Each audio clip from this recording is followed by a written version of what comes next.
चला नमस्कार विद्यार्थी मित्रांनो, माझं नाव अभिन शिरसाट आणि आपली इंजिनिअरिंग मध्ये परत एकदा तुमच्या सगळ्यांचं खूप खूप स्वागत आहे. महाट्रान्सको एई राईट आहे. 29th ला जी एक्झाम होणार आहे, मला माहिती आहे प्रेशर खूप आहे आणि टेन्शन पण खूप आहे, कारण दिवस कमी उरले आणि तुम्हाला माहिती आहे दिवस नंबर ऑफ दिवसाचा आणि टेन्शनचं इनव्हर्स रिलेशन असतं आहे ना. Tension is inversely proportional to number of available days for exam. त्याच्यामुळे आता जसे दिवस कमी होतात ते ऑब्व्हियसली टेन्शन वाढणार आहे, मी समजू शकतो. म्हणून तुम्हाला थोडं रिलॅक्स करण्याकरता आहे ना, सगळ्या अभ्यासापासून थोडं स्वतःला बाजूला करा आणि विचारा की मी किती प्रिपेअर झालोय.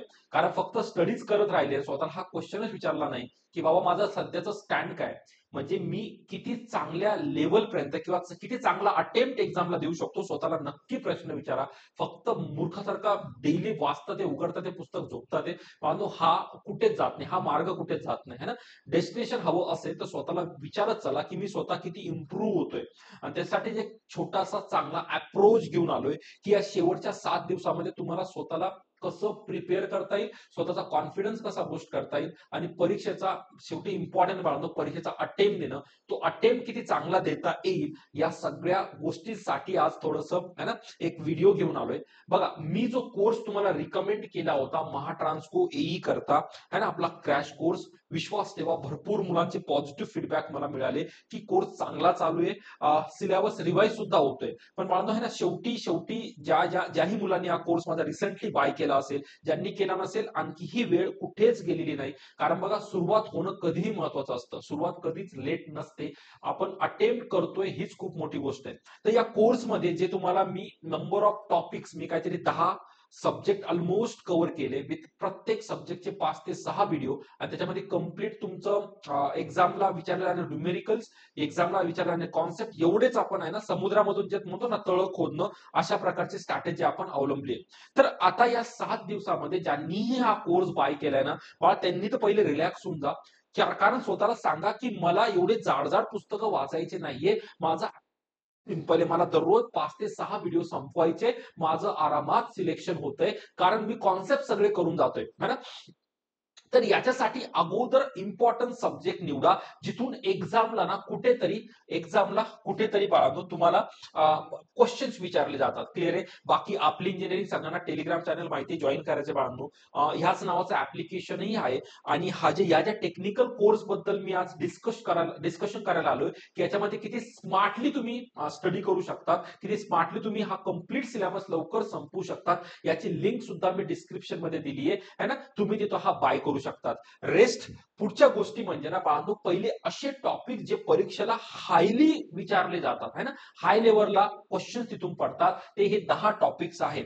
मग सर कुठेतरी तुम्हाला सर ट्रान्समिशन साठी कोणते, टेलिकम्युनिकेशन साठी कोणते, बाळांनो ओव्हरऑल तुम्ही एक गोष्ट लक्षात घ्या, पॉवर सिस्टम हा जरी मेजर विषय असला इलेक्ट्रिकलचा, पण इलेक्ट्रॉनिक्सला सुद्धा हा विषय तुम्ही तुमच्या इंजिनिअरिंगला शिकलेले आहात. तुम्हाला त्या हाय लेवलचे क्वेश्चन नाही येणार, पण क्वेश्चन पॉवर सिस्टम पासून तुम्हालाही पडणार. राईट आहे. मी मानतो तितक्या हाय लेवलचे नाही जाणार, पण पॉवर सिस्टम तुम्हालाही होतं. शेवटी बघा, ज्या जॉबसाठी ही प्रोफाईल आहे ना, ज्या जॉबसाठी ही प्रोफाईल आहे, ते ऑब्व्हियसली तुमचं इलेक्ट्रिसिटी बोर्ड आहे. राईट आहे. तो तिथं जिथं तिथं पूर्ण पॉवरचीच गोष्टी, तर पॉवरचे कॉन्सेप्ट तुमचे क्लिअर असणं जरुरी आहे. तर मी 10 टॉपिक जे आपल्या क्रॅश कोर्स मध्ये सुद्धा आहे, जो महाट्रान्सको एईचा क्रॅश कोर्स बद्दल मी बोलतोय है ना, एईचा क्रॅश कोर्स जो तुम्हाला मी दिलाय, त्या क्रॅश कोर्स मध्ये हे 10 टॉपिक आहे ना, क्रॅश कोर्स, हे सगळे 10 टॉपिक तुम्हाला तिथे आरामात भेटून जातात. ठीक आहे. पण त्याचा जर स्टडी थोडासा डिटेलमध्ये करायचा झाला तर माझा अप्रोच आजपासून काय असला पाहिजे. चला मानून घ्या तुम्ही हा कोर्स बाय एनी चान्स आज बाय केला किंवा रिसेंट 1-2 दिवसापूर्वी बाय केलाय, तर बघा याच्यामध्ये जे मेन सब्जेक्ट जिथून परीक्षेला क्वेश्चन पडणार, बघा अगोदर मी काही सिंपल टॉपिक लिहिले. बघा, डिजिटल सर्किट, याचे 5 ते 6 व्हिडिओज आपल्या कोर्समध्ये आहे. याच्यातून मोस्टली या टॉपिक विषयी बोलायला झालं तर क्वेश्चन्स कुठेतरी एखादे फ्लिपफ्लॉप किंवा मल्टिप्लेक्सर किंवा हायली चार्ज आता नंबर सिस्टम है ना, तुमचं टूज कॉम्प्लिमेंट झालं है ना, नंतर तुम्हाला टेन्स कॉम्प्लिमेंट, ऍडिशन, सबस्ट्रॅक्शन, एकदम सिंपल लॉजिक गेट्स है ना. मी सगळं कोर्समध्ये खूप एकदम सगळ्या टाईपचे क्वेश्चन्स कव्हर केले. तुम्हाला जाणवलं असेल की डिजिटल सर्किटला क्वेश्चन्स कुठून पडू शकतात. या सब्जेक्टला दिवसाचे तुमचे कोणतेही 5 तास कोर्स मधले सफिशियंट आहे. आरामात तुम्ही 5 तासामध्ये हा सब्जेक्ट उडवू शकतात. क्लिअर आहे? तर मी थोडंसं ना पेन चेंज करतो. है ना? जास्त काही नाही, 5 तास बाळगलो. इथून जर क्वेश्चन्स एक्सपेक्ट केले तर मी 1-2 क्वेश्चन्स किंवा रेंज जर म्हणलं तर 2 ते 3 क्वेश्चन एक्सपेक्ट करू शकतो. 2 क्वेश्चन माझ्या मते मोर दॅन सफिशियंट झाले डिजिटल सर्किट करता. पण जसं मी परत परत सांगतोय, 2.2 मार्काचा एक क्वेश्चन आहे. 2 जरी क्वेश्चन पडले तर ऑलमोस्ट 4.5 मार्क्स, आणि 4.5 मार्क्स कट ऑफ साठी काय असतात त्यांना विचारा, ज्यांचं एका एका मार्कावरून सिलेक्शन चाललं आहे ना. सर 113चा कट ऑफ लागला, मला 112 आले. त्यांना विचारा 1 मार्क काय असतो. त्याच्यामुळे कोणत्याच सब्जेक्टला लाईटली घेऊ नका. फक्त इकडेच खेळत बसू नका. सगळे सब्जेक्ट इक्वली इम्पॉर्टंट आहे. क्लिअर आहे? कंट्रोल सिस्टम पण हायली इम्पॉर्टंट बांधून 2 ते 3 क्वेश्चन्स तुम्हाला दिसणार आहे ना. याची जर त्यांना लेवल थोडीशी बऱ्यापैकी घ्यायची असेल तर तुम्हाला नायक्विस्ट प्लॉट आहे, बोडे प्लॉट आहे, इकडून काहीतरी स्टेबिलिटीचे क्वेश्चन विचारतात. पण मोस्टली कंट्रोल सिस्टम ही स्टेबिलिटीवरच खेळल्या जाते. सिस्टम क्रिटिकली स्टेबल केव्हा आहे, स्टेबल केव्हा आहे, अनस्टेबल केव्हा आहे, राईट आहे. नंतर तुमच्या ज्या स्टेबिलिटीच्या मेथड्स आहे अशा एक किंवा तुमचा ट्रान्सफॉर्मर फंक्शन झालं है ना, एक नॉर्मल क्वेश्चन्स पडून जातो. या कोर्समध्ये ना मी ते सगळे क्वेश्चन्स कव्हर केले जे एक्झामला विचारले जातात. म्हणून तुम्हाला ना पूर्ण पुस्तक वाचायची मी कधीच गरज ठेवली नाहीये. विश्वास तेव्हा जेव्हा एवढं करून घेशाल ना, प्रत्येक क्वेश्चन बरोबर लढून येशाल. नाही मला माहितीये, अटेम्प्ट तर नक्की मारशाल. तर याही सब्जेक्टला बाळगणं, म्हणजे जर हे 2 सब्जेक्ट जर तुम्ही प्लॅन केले ना, हे तुम्ही 1 डे प्लॅन करू शकता जर तुम्ही कोर्स फॉलो करतायत तर, है ना. दिसतंय ना रे हा पेन, दिसतोय का रे बाबांनो? दिसतोय ना. 1 डे मध्ये तुम्ही फॉलो करू शकता. एक मॉर्निंग बघा, मेहनत घ्यायची. मला माहिती आहे सर तुम्ही काय पण सांगताय, एका दिवसात कुठून 10 तास बसणार, बसावं लागेल. सिलेक्शन घ्यायचं. मी बोललो ना, हा व्हिडिओ त्यांच्यासाठी बाळगणं ज्यांना हार्डवर्क करण्याची तयारी आहे. मॉर्निंगचा हा सेशन, इव्हिनिंगचा हा सेशन सफिशियंट आहे. एक एक टेस्ट, कारण याच्यामध्ये टेस्ट सिरीज पण इन्क्लूड आहे. एक सिंगल टेस्ट देऊन टाका. 1 डे मध्ये ना दोघं आरामात कव्हर होतात. मग सर आता स्वतःला विचारा, मी हे 2 टॉपिक करतोय म्हणजे मी काय करतोय. तर बाळांनो, इकडून पण तुमचे 2-3 क्वेश्चन, ऑलमोस्ट 6 ते 7 क्वेश्चन्सला तुम्ही पोहोचलेले आहात. 6 ते 7 क्वेश्चन म्हणजे ऑलमोस्ट 12 ते 13 मार्काचं प्रिपरेशन एका दिवसात तुमचं होऊन जातं. स्वतःला विचारा, फक्त अभ्यास करू नका की मी आज जे केलं याचं तुम्हाला काय मिळणार आहे. तर आउटपुट तुमच्या 2 टॉपिक मधून कुठेतरी 12 ते 13 मार्क कुठेच नाही गेले तर क्वेश्चन्स ऑन अन ऍव्हरेज 2-3 जरी पकडले तरी, राईट आहे. बाकी मी समजू शकतो पेपर कसाही येऊ शकतो. पेपर आल्याचा मूड झाला तो क्वेश्चन टाकणार पण नाही, राईट आहे. मला सगळं कळतंय. पण आपण पॉसिबिलिटीवर बघा, होप्स, आपली जिंदगी होप्सवर असते ना. जिथं होप्स आहे तिथे जीवन आहे. ह्या सगळ्या गोष्टी तुमच्या पंगतीत वाढल्या. तर कोणता वाडा तुम्हाला वाढून जाईल सांगता येत नाही. तयारी सगळ्यांची हवी. नंतर सिग्नल अँड सिस्टम पण तितक्याच सिद्धतेने आपण कोर्समध्ये संपवलाय. 4 ते 5 व्हिडिओ मला माहिती आहे, मी सिग्नल सिस्टमचे पण टाकलेत. याच्यामध्ये मोस्टली तुमचे सिग्नलचे ऑपरेशन आणि कन्व्होल्युशनवर बऱ्यापैकी क्वेश्चन्स तुम्हाला सिग्नल सिस्टम मध्ये दिसणार. प्रॉपर्टी, सिग्नलच्या शिफ्टिंग प्रॉपर्टी झाली है ना. नंतर सिग्नलचं मल्टिप्लिकेशन झालं है ना. ह्या ज्या बेसिक गोष्टी ना, तिथून बेसिकने क्वेश्चन तुम्ही एक्सपेक्ट करू शकतात. हा सर मग हायफाय क्वेश्चन सुद्धा आहे, मी मानतो नाहीये, मी नाही असं म्हणतच नाहीये. पण मी बोलतोय ना, मला आउट ऑफ मार्क्स नकोय, मला सिलेक्शन करता टाळायचंय. 1 डे तुम्ही या 2 सब्जेक्टला वाढवा, सिग्नल सिस्टम आणि बेसिक इलेक्ट्रिकल अँड इलेक्ट्रॉनिक्स. याचे जर तुम्ही कंबाईन केले तर तुम्हाला जास्त नाही, 9-10 व्हिडिओ भेटून जातील. आणि मी असं मानतो, जर तुम्ही सिरियस आहात तर तुम्ही ते व्हिडिओ आरामात एका दिवसात संपवू शकतात. अर्ली मॉर्निंगला सुरू करायचं. एक 9-10 पर्यंत जर तुम्ही कन्सिस्टन्सी दाखवली ना, हे दोन्ही, कारण बघा बेसिक इलेक्ट्रिकल तुम्हाला माहिती आहे किती इम्पॉर्टंट आहे. इकडून भरपूर क्वेश्चन्स विचारले जातात. भरपूर इकडून असं का बोलतोय, कारण हे जे तुमचे हायफाय टॉपिक आहे, पॉवर सिस्टम झाला, तुमचा मशीन झाला, या सगळ्यांना बाळगणं तुमच्या बेसिक इलेक्ट्रिकल आणि इलेक्ट्रॉनिकची भरपूर गरज आहे. क्लिअर आहे? तर हे 2 टॉपिक तुम्हाला कंबाईन करावं लागेल. आता जर क्वेश्चन्सच बोलायला गेलं तर सिग्नल सिस्टमचे बाळगणं याच्यात पण तेच मी बोलेल, हार्डली 2-3 क्वेश्चन. जेव्हा मी 2-3 असं मार्क करतोय ना बाळगणं, जास्त पण होऊ शकतात. कमीत कमी 1 ते 2 क्वेश्चन एक्सपेक्ट करू शकतात. आणि असंही होऊ शकतं की इकडून क्वेश्चन पण येणार नाही, पॉसिबल आहे. पण जर तसं झालं तर त्यांनी सपोज याचा तुम्हाला कोणताच क्वेश्चन टाकला नाही तर त्यांना मग दुसऱ्या टॉपिक म्हणून तुम्हाला क्वेश्चन टाकावे लागेल, नो डाऊट. क्लिअर आहे? म्हणून मला तयारी सगळ्यांची करायची आहे. मग एक्झामिनरला जिकडे जोर लावायचा लावू द्या. क्लिअर आहे? याची तुम्ही भरपूर आहे ना, हार्डली तुम्ही 4 ते 5 क्वेश्चन किंवा जास्त क्वेश्चन पण एक्सपेक्ट करू शकतात. जर तुम्ही ह्या 4 टॉपिकला 2 दिवसात पोहोचले तर तुम्हीच विचार करा, जर मी याचे ऑन अन ऍव्हरेज पकडले तर 3 है ना, हे टोटल 6 आणि याचे पण ऑलमोस्ट 6-7 है ना, तर ऑलमोस्ट तुम्ही 10 ते 12 क्वेश्चन्स पर्यंत पोहोचले आहात. ऑलमोस्ट बाळा तुमचे 25 मार्क्स है ना, मल्टिप्लाय बाय 2.2 करून घ्या. नंतर हे सगळं झाल्यानंतर काही आणखी चिल्लू पिल्लू पण इम्पॉर्टंट टॉपिक आहे, अॅनालॉग सर्किट आणि पॉवर इलेक्ट्रॉनिक्स.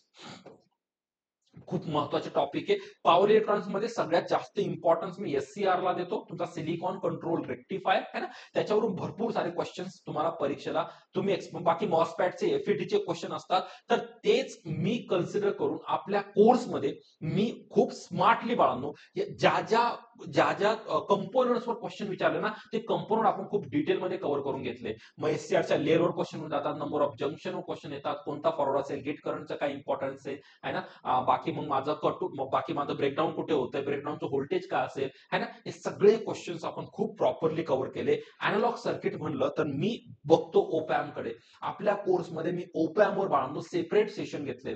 तुम्ही बघितलं असेल तर ओपॅम साठी तुम्हाला सेपरेट फोल्डर भेटून जाईल, कारण विश्वास ठेवा क्वेश्चन जिथून पडतात ना तिथे जम्प करायला काहीच हरकत नाही आणि ती मी मारली आहे. तर तुम्हाला इथूनही आरामात जर तुम्ही दोघांना कंबाईन केलं तर आपण 4 क्वेश्चन्स पर्यंत एक्सपेक्टेड मानू शकतो की येऊन जाईल. आता पेपर सेट जर याच्यामधूनच होणार आहे तर आपण प्लस मायनस करू शकतो. तर इथपर्यंत बाळांनो एक्सपेक्ट आहे. आणि जे आणि तुमचा कम्युनिकेशन सिस्टम है ना, मोस्टली इलेक्ट्रॉनिक्स करता इकडून क्वेश्चन चांगले पडतात, तर याचे पण आपण एक 7 ते 8 व्हिडिओज इलेक्ट्रॉनिक्स वाल्यांकरता सुद्धा अपलोड केले. राईट आहे. तर याच्यानंतर उरतं काय बाळांनो, याच्यानंतर उरतात हे 3 टॉपिक अतिशय महत्वाचे, इलेक्ट्रिकल मशीन, पॉवर सिस्टम आणि मेजरमेंट. क्लिअर आहे. याचे पण मी मिनिमम व्हिडिओ टाकले. मिनिमम व्हिडिओचा अर्थ असा होतो की जिथून एक्झामला क्वेश्चन्स पडतात ते मी नक्की टाकले.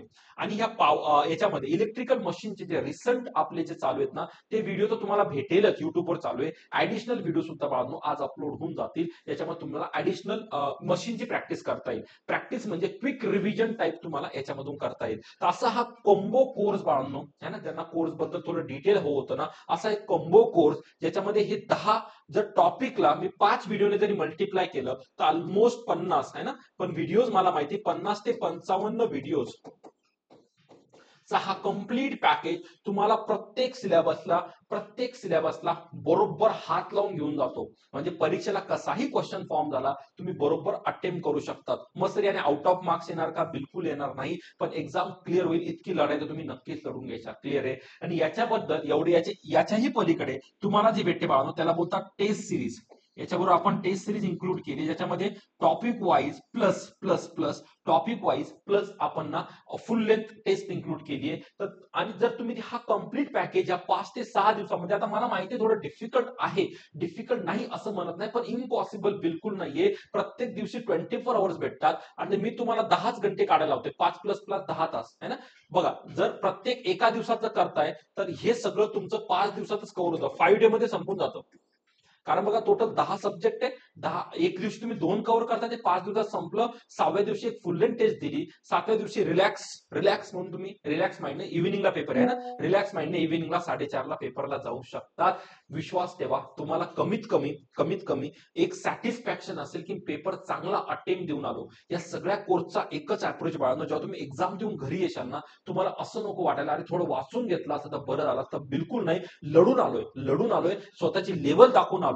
तरी पण सपोज प्लस मायनस होत आहे, आता मी आणखी जोमाने अभ्यास करेल, आणखी एक पाऊल अप टाकेल. जर थोडंफार काही जणांचं कन्फ्युजन होत असेल तर बाकी जर व्हिडिओच्या प्रॉपर नोट्स रिव्हिजन ठेवल्या तर विश्वास ठेवा सिलेक्शन कुठेच जात नाही बाळांनो. हे महाट्रान्सको, महाजेनको घ्या, महाडिस्कॉम घ्या, गव्हर्नमेंटच्या स्टेट लेवलच्या एक्झाम खूप सोप्या असतात. प्रॉब्लेम आहे ना की ज्या लेवलचे प्रश्न विचारतात ना त्या लेवलमध्ये घुसण्याची खूप जास्त गरज असते. क्लिअर आहे. तर बाळांनो हा होता एक short introduction. I hope strategy work करेल आणि आय होप काय स्ट्रॅटेजी वर्क केलीच पाहिजे, पण मेहनत तुमची. मला काय, मी बडबड करतोय, मी फक्त प्लॅन देतोय, एक्झिक्यूट तुम्हाला करायचं आहे आणि एक्झिक्युशन करता लागतं सिरियसनेस है ना. जर तुम्ही इक्वली सिरियस आहात जितका मी सिरियस आहे, मला माहिती आहे पॉसिबल आहे, तर तुम्हीही ते करू शकतात है ना. आणि एकदा तो प्लॅन फॉलो करून बघा, हा कोर्स तुम्हाला नक्की कुठे घेऊन जाईल है ना. चालेल बाळांनो, हा होता एक शॉर्ट स्ट्रॅटेजी. बाकी जर कोर्स बद्दल काही कन्फ्युजन असेल किंवा लिंक भेटत नसेल, काही असेल है ना, हे ऍप्लिकेशन डाउनलोड केलं ना आपल्या इंजिनिअरिंगचं, तुम्हाला आरामात कोर्स भेटून जातो. पण जर बाय चान्स भेटत नसेल तर माझा नंबर बाळांनो मी स्क्रीनवर लिहितोय, तुम्हाला व्हॉट्सअप करू शकतात. मी नक्की तुम्हाला लिंक पाठवून देईल. 9158 685634 या नंबर 34 हा 4A4 या नंबरवर तुम्हाला व्हॉट्सअप करा, ते तुम्हाला लिंक देऊन देईल है ना. जर जर अभ्यास करायचाच असं ठरलंय ना, तर गो फॉर इट बानो. जास्त विचार करू नका, जास्त डोक्याला टेन्स घेऊ नका, कारण 10 दिवसात कोणीच तुमच्या गळ्यात हात टाकून तुम्हाला म्हणणार नाही बाबा हे कर म्हणजे तुझं होऊन जाईल. असं कधीच होणार नाही. स्वतःहून एक पाय पुढे टाकावा लागेल आणि सुरुवात करावं लागेल. सुरुवात करून टाका. आणि काही डाऊट असेल तर मी आहेच आहे ना, आपल्या डेली लाईव्ह चालू आहे, त्याच्यामध्ये तुम्ही कन्सर्न तुमचे डाऊट्स घेऊन येऊ शकतात. चला बाळांनो, ह्याच पॉझिटिव्ह होप्सला आजच्या या स्ट्रॅटेजीच्या सेशनला मी थोडासा पूर्णविराम देतो. सगळ्यांनी अभ्यास करत राहा. डाऊट्स असेल तर प्लीज रीच आउट करा. चला बाळांनो, भेटूया नेक्स्ट व्हिडिओमध्ये. तोपर्यंत काळजी घ्या. बाय.